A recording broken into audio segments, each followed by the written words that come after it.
Many of my patients present with digestive issues, including nausea, bloating, and poor appetite, alongside widespread joint pains, fatigue, and headaches.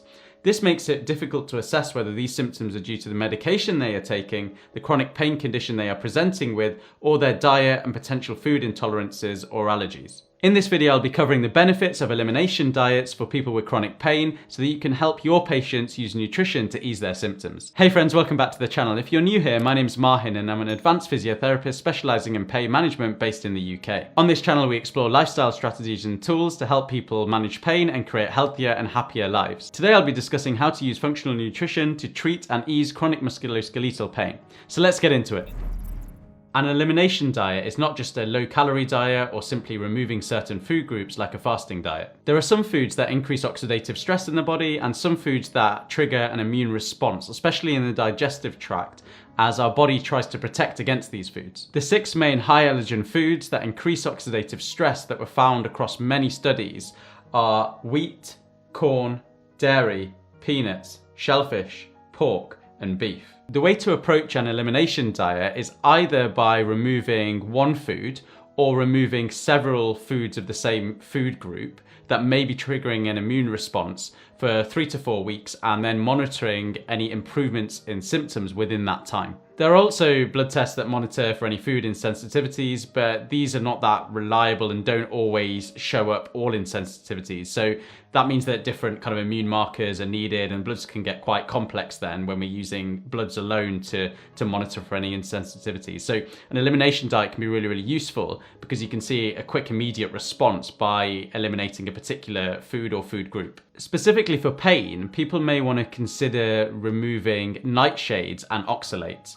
Now, there isn't a great level of evidence to link nightshades to increase inflammation and pain. However, there have been cases where this has helped. So it's more kind of going off anecdotal evidence than any clear kind of links that have been seen in the evidence between nightshades and pain. But because there are cases out there where eliminating nightshades has been helpful, it may be something that you might want to consider with your patients or if you have pain yourself. And nightshades include foods such as aubergines, peppers, tomatoes, and potatoes. For a full list of what nightshades include, you can just Google nightshades and it'll come up on Google. Oxalates are crystallizing substances that can be deposited in cartilage and bone, and oxalates include things like spinach, soy products, potatoes, almonds, raspberries, and dates. Again, there isn't a whole load of evidence linking oxalates to increase pain and inflammation, but it is important to be aware of and consider, eliminating these foods if you would like to trial that. Finally, other common pro-inflammatory foods include processed foods and sugars.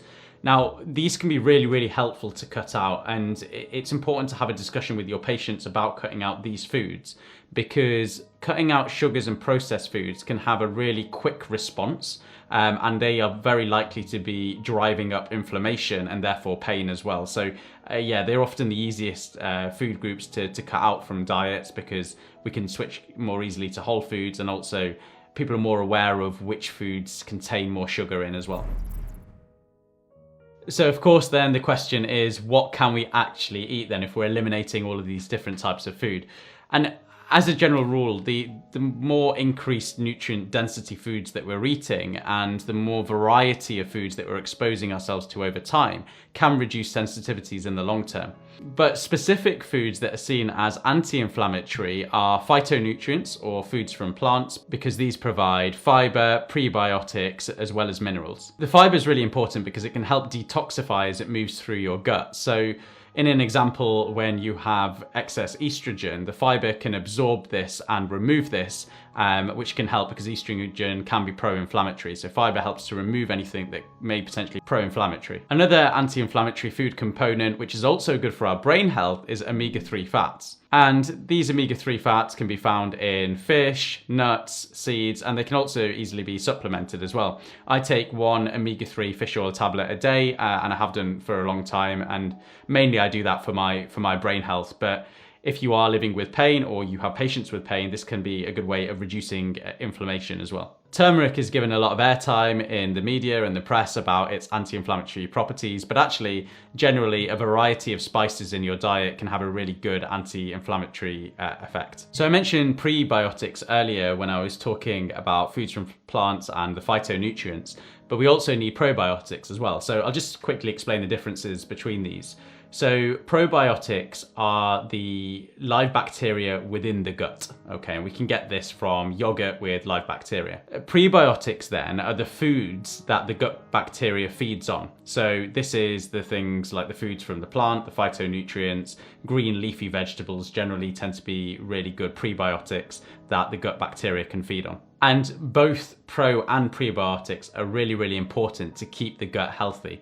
And we know the relationship between the gut and the brain, the gut-brain axes, and now gut is seen as almost like the second brain because of the influence it has on our brain health, but also mental health as well, but also on inflammation. So if we have a healthy gut, we can reduce the levels of inflammation that are going on. So really, really important to think of both pro and prebiotics with regards to your diet, and making sure that patients have enough of both of these types of foods within their diet. Of course, as with most things, the effects of one specific area of our lifestyle, such as our diet, on our health can be maximized by combining it with another. A good diet alongside regular exercise and a good night's sleep will always be more beneficial on our health than just a good diet alone. Other lifestyle factors that are really important to consider are smoking and alcohol as well, because smoking and alcohol can both significantly increase neuroinflammation and increase pain sensitivity by up to 3 times. Our patients know the effects of smoking and alcohol in the long term. We don't need to always mention those to them. They've probably heard it a million times before.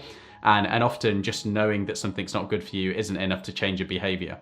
But what can be helpful is letting patients know about the effects that alcohol and smoking is potentially having on their pain, because they're coming to see you because they're in pain. The pain's causing a lot of distress.